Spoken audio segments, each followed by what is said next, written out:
Bonsoir, le Centre social La Garde est heureux de vous accueillir pour le premier plateau télé des jeunes.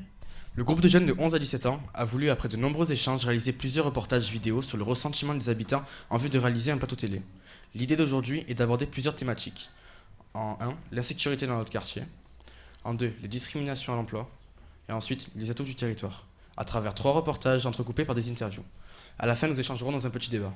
Pour ce premier reportage sur les sentiments d'insécurité, nous accueillons M. Glatt Maxime, brigadier de police à l'UPU, unité de prévention urbaine, référent du 13e Est, et M. Isnar André, membre du collectif Mieux vivre ensemble à la Rose.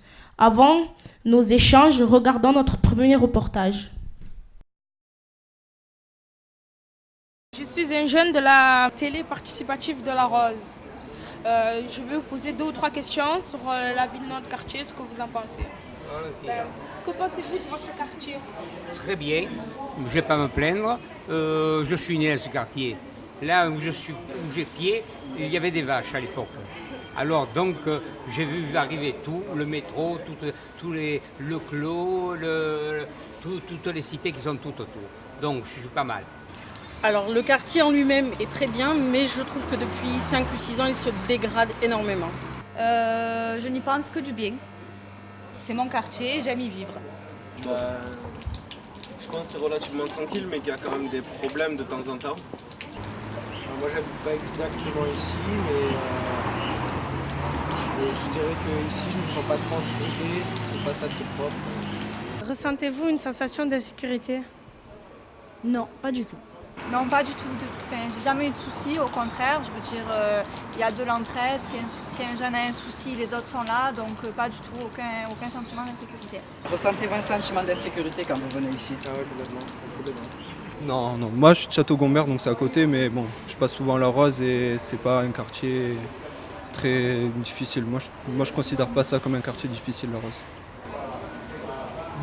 En ce moment, elle est bien sécurisée. Hein. On voit pas mal de CRS, de part et d'autre. C'est pas mal. Depuis quelque temps, des jeunes qui viennent des autres quartiers pour s'installer chez nous parce que les CRS sont dans les autres quartiers mais pas chez nous. Les médias reflètent bien votre quartier? Pas assez, je trouve qu'ils n'en parlent pas assez. Je trouve que les médias aiment beaucoup en faire. Ils savent cibler pour faire peur aux autres personnes, mais ils abusent un peu. Dans ce quartier, il y a du bon comme du mauvais, mais que les médias ils cherchent plus à faire ressortir le mauvais de l'image de Marseille que le bon qu'il y a. Et selon vous, comment on pourrait améliorer tout ça? En essayant de remettre une police de proximité dans le quartier comme il y avait avant, ou un gardien en permanence, ce qui est loin d'être le cas. Je pense que mettre la police dans toutes les entrées de cité comme ça, je pense pas que ce soit une bonne chose. Je pense que ça sert plus à mettre le bordel un peu. Il faudrait s'occuper un peu plus de la jeunesse, là, faire des structures sportives, sociales. Selon vous, que faudrait-il faire pour améliorer l'image de notre quartier? Mais d'abord, il faut toujours conserver nos valeurs et notre état d'esprit. Nos valeurs, convivialité, partage, solidarité et bonne ambiance. On a organisé des manifestations culturelles, projection de films en plein air, ou création d'une troupe de théâtre, des manifestations communes où l'on se retrouve tous ensemble pour faire quelque chose. Et ce qu'on a fait, c'est par exemple la déambulation en février du Clos à la Rose avec plantation d'un arbre à la Bégude. Ça a été très bien, il y a eu beaucoup de monde.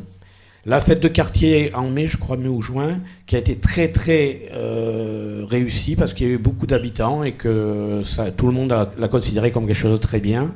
Il y a eu aussi la fête des voisins qui a été organisée par les habitants du Clos. Monsieur Glatt Maxime, quelle réaction vous inspire ce reportage? Merci. Je vais vous préciser d'abord à quelle unité j'appartiens. J'appartiens à l'unité de prévention urbaine. Je suis fonctionnaire de police et intervenant scolaire. L'une des principales missions qui m'est incombée, c'est d'intervenir pour informer les jeunes du territoire sur les sanctions et les peines encourues lors de la commission de tel ou tel crime ou délit. Aujourd'hui, alors, je suis invité je suis invité par des jeunes qui se mobilisent pour améliorer la vie et les conditions de vie dans le quartier, à travers le projet Mieux Vivre Ensemble. Et je peux être qu'heureux et comblé par cette démarche. On ne parle jamais assez des démarches positives justement de nos jeunes. Quel est le regard sur les difficultés du territoire? Alors, les difficultés des territoires n'appartiennent pas qu'au territoire, hein, on les rencontre sur d'autres arrondissements. Hein. On voit des jeunes en quête d'argent facile qui, à travers des vols et la vente de produits stupéfiants, essayent de se procurer de l'argent. Merci. Il n'y a pas une autre question? Que faudra-t-il faire pour améliorer la relation des habitants?